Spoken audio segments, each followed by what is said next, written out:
দোস্ত তুই না খুব ভালো। অল্প না বয়সে আমার মনটা কেবলই চুরি। এটা তো একটা পাবলিক ট্রান্সপোর্ট, অনেক মানুষ এখানে রেস্ট করছে, আপনারা এভাবে চিৎকার চেঁচামেচি করে গান গাচ্ছেন, হাসাহাসি করছেন, অনেকে বিরক্ত হচ্ছে তো। পাবলিক ট্রান্সপোর্ট, সরি, তাহলে আমার শুরু থেকে শুরু করি। 1 2 3 অল্প না বয়সে বডিগার্ড ভাইয়া আপনি না অনেক স্মার্ট। আমি আমার জীবনে এরা স্মার্ট বডিগার্ড দেখিনি, তাই না রে? জাগাবে হ্যাঁ বরং চা আস্তে খা। সরি বাবু, এটাই অল্প ভাইতে রিসোর্ট? মামা এটাই অল্প ভাইতে রিসোর্ট। আপনি চিনেন তাকে? মামা আমি কেন, সবাই চেনা লাগা। আরে বিয়ের গলে চলে এসেছে আমাকে নিতে। রাখি আসলে কথা হইলো। ভাবি যদি এত সুন্দর হয়, তোমার শাড়িটা লাইক শালি, আমার খালি শালি শালি, পেছনে তো দেখো। খুব মিস করছিলেন মনে হয় দুলা ভাই। হ্যালো দেখ বডিগার্ডটা কি করে একটু নারায়ণী। ওরা অনেকে অনেক কিছু বলবে, কারো কথা কেমন ছিল? হ্যাঁ তো মানে আমারও না কেমন যেন লাগতেছে। না সাথে বডিগার্ড নিয়ে, ও কিন্তু সুন্দরী। তোরা দুজন এক মেয়ের পিছনে না ঘুরে ওর পিছনে তো ঘুরতে পারিস। কি রে বল, ঠিক না দোস্ত? তো বুদ্ধি কবে হবে? বলো, ওটা তোর ভাবি লাগে। সালাম দে তো, সালাম দে। আসসালামু আলাইকুম ভাবি।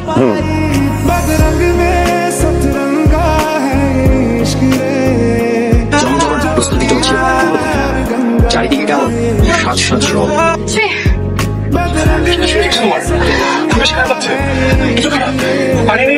তুমি এখন ডাবলানি চলতে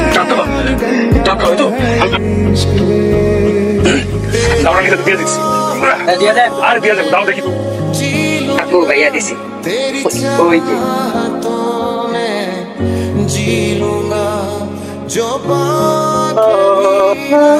দূর থেকে দেখতে যতটা অভদ্র, কাছ থেকে তা না। সরি, সকালের ব্যাপারটা যা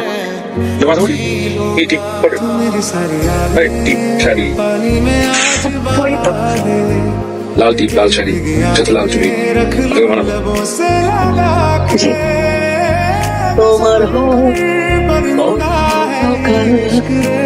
ওইটা দেখানোর জন্য এখান থেকে সূর্যটা সবচেয়ে সুন্দর ভাবে দেখা যায়। আচ্ছা আমি কি বলতে পারি? ক্লাসে তুমি thank you thank you thank you. আমি একটা ছোট্ট কবিতা আবৃত্তি, এই কবিতা আবৃত্তি করতে আমার সাথে একটা পার্টনার লাগে। একা একা সাহস পাচ্ছি, কে আমাকে সাহস দেবে?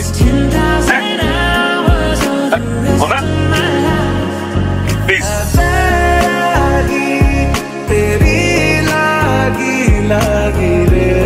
হাতটাই না সবার জন্য। আমি তাকেই শুধু আকাশের নীল জোছনা দিয়ে মাখা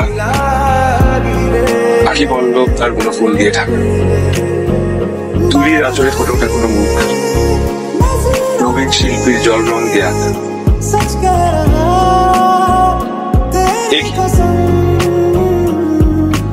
প্রেমে পড়ে আমি সারা তাকে কাউকে যে আমার খুব ভালো বন্ধু হবে, যাকে আমি আমার মনের কথা সব খুলে বলতে পারবো। আমি যদি কোনো একটা ভুল করি, যে আমাকে এসে বুঝাবে। আমি যদি রাগ করি, আমি রাগ ভাঙাবে। আমি জাস্ট বেসিকলি আমার উপর কোনো কিছু প্রেশারাইজ করবে। লাইফের বেস্ট ডিসিশন গুলোতে আমাকে অনেক ইন্সপায়ার করবে। এমন তোকে চাই। তোমার ওয়াইফ না অনেক লাকি হবে। তুমি ইজিলি সবার সাথে মিশে যেতে পারো, হাসি খুশি বিন্দাস। মানুষের বাহির থাকো, এতটাও বোঝার অনেক ট্রাই করো।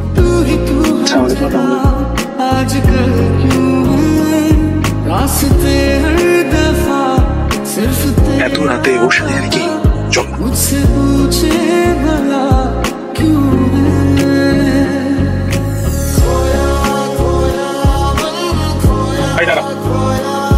সমস্যা কি তোর?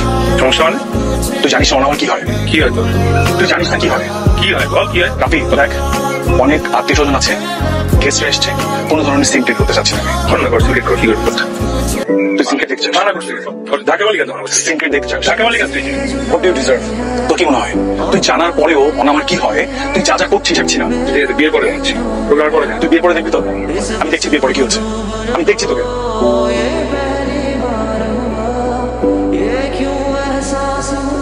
এই, কি সমস্যা কি জানোস না তুই জানোস না তুই সবই তো জানোস সেই ট্রেন থেকে লেগে আছে আমার পিছনে অনেকে ডিস্টার্ব করছে আমার পিছনে লেগে আছে কেন জানিস ও আমার কি হয় কেন করছিস লজ্জা লাগে না তোর তোর লজ্জা লাগে না অনেক হয়েছে আর সহ্য করতে পারছি ওরা যেসব পছন্দ করছে তুই বুঝছিস না ভাই ওরা আমাকে না ওরা তোকে পছন্দ করে না তোর উপর বিরক্ত তুই যে ওভার কেয়ারিং পজিটিভ নেচার এগুলো নিতে পারতেছে না এটা আমার কি মনে হয় জানো ও তোকে বিয়েও করবে না রাফি আপনি কে এসব বলার আমার ব্যাপারে এমন ভাবে বলছেন মনে হয় আমি আপনাকে যে সব বলেছিলাম কি মনে করেন আপনি নিজেকে কতটুকু চিনেন আপনি আমাকে তোর মধ্যে সেটা এটাই ডিজার্ভ করে নিজের তো গার্লফ্রেন্ড নাই মানুষের গার্লফ্রেন্ড পিছন করে আছে ও গার্লফ্রেন্ড নাই তোকে বলছি আমার গার্লফ্রেন্ড নাই আমার গার্লফ্রেন্ড আছে ঠিক আছে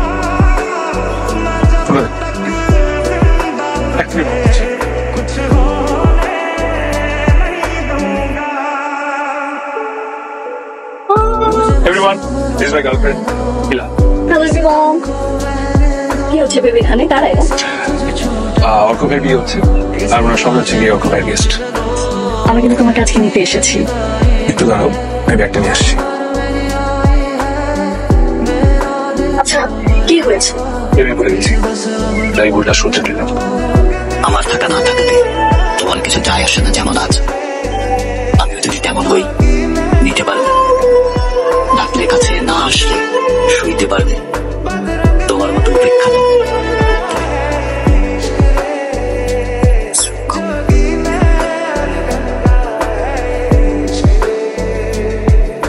সরি সেদিনের জন্য আমি তোমাকে বিশ্বাস করে সেদিন রাতে কথাগুলো বলেছিলাম কিন্তু তুমি যখন সবার সামনে কথাগুলো বললে তখন খুব রাগ হচ্ছিল আমি বুঝে উঠতে পারছিলাম না কি করব আশা করি ক্ষমা করে দেবে আর আমি অর্ক ভাইয়ের থেকে শুনেছি মেয়েটা তোমার গার্লফ্রেন্ড ছিল ইটস ওকে কিন্তু আমার মনে হয় আমাদের আর কথা না বলা বেটার আমার বিয়ে ঠিক হয়ে গেছে কংগ্রাচুলেশনস থ্যাংক ইউ তোমার আর আমার পরিচয় একটা ভুল ছিল ভুল ভেবে শিপ ডিলিট করে দিও ঝিরি ঝিরি বৃষ্টি পড়ছে ওয়েদারটা কিন্তু সুন্দর না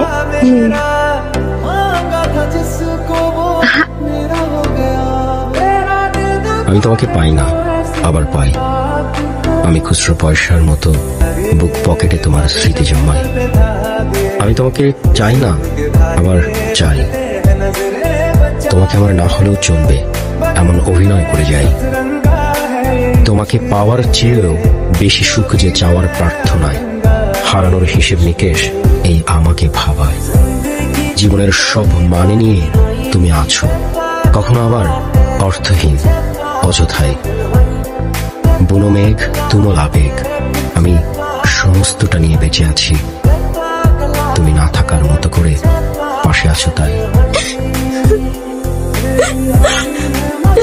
কিছু মানুষ স্বল্প সময়ের জন্য আমাদের জীবনে আসে কিন্তু দীর্ঘ সময় স্মৃতি রেখে যায় আচ্ছা শোন না আমি মনে হয় রাফি ভাইকে দেখলাম সে আমার সামনে কোথায় দেখছিস আমরা একই ট্রেনে ট্রেন কি ছেড়ে দিছে না এখনো ট্রেন ছাড়ে নাই আচ্ছা তুই তুই একটু ওয়েট কর আমি আসতেছি তুই আমাকে একটু বগি নাম্বারটা ডিটেলস দিয়ে দে না প্লিজ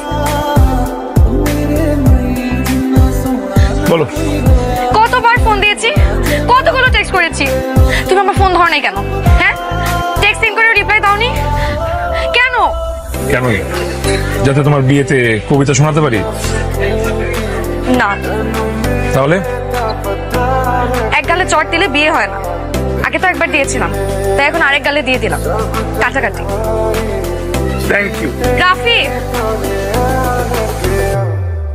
আই লাভ ইউ কি বলছো আমি শুনি নাই আরো 2 গালে 2টা চট দিব আমি তো ট্রেনে উঠে যাবো আই লাভ ইউ অনেক কষ্টে একটা রাইট ডিসিশন নিয়েছি আমি তোমাকে হারাতে চাই না জয় আবার খুঁজবে না তো আমাদের না খুঁজবে না সেদিন রেস্টুরেন্টে দেখা হলো না তোমার সাথে তারপর তো অনেক কিছু হয়ে গেছে ওনা এই ছেলেটার প্রবলেম ও তো এখনো দেখে আমাদেরকে ফলো করতেছে আশ্চর্য ফলো কেন করবে এখানে কি এমনি আসতে পারে না তুমি তো ওর হয়ে কথা বলতেছো মানে আমি না সেই বিয়ে থেকে খেয়াল করছি। আচ্ছা তোমার কি ওর প্রতি এখন ফিলিংস আসতেছে? আমিও না সেই বিয়ের থেকে দেখতে তুমি আমাকে যতটা মাঝে মাঝে কথা বলে সমস্যা কি তোমার? আমার সমস্যা তোমার তো ক্যারেক্টারের প্রবলেম আছে না। তুমি এত প্রশ্রয় না দিলে ও এত কিছু করার সাহস পাইতো না। আমার ক্যারেক্টারে না, সমস্যাটা তোমার মধ্যে। তোমার এইসব পজিটিভ বিহেভিয়ার না আমি আর নিতে পারছি না। আর রাফি তোমাকে বলেছিল না যে আমি তোমার উপর বিরক্ত, সত্যি তাই আমি ওকে বলেছিলাম। আর তোমাকে নিয়ে মানুষ হাসাহাসি করে, হাসি নামতে পারে, তুমি বুঝো না? তুমি তো মনে করো তুমি একটা স্মার্ট, তো আসলে তুমি একটা বোকা। থ্যাংক ইউ আমার লাইফের রাইট ডিসিশনটা নিতে আমাকে হেল্প করার জন্য। সেদিনের ঘটনার পর আমাকে বিয়ে ভেঙেছে।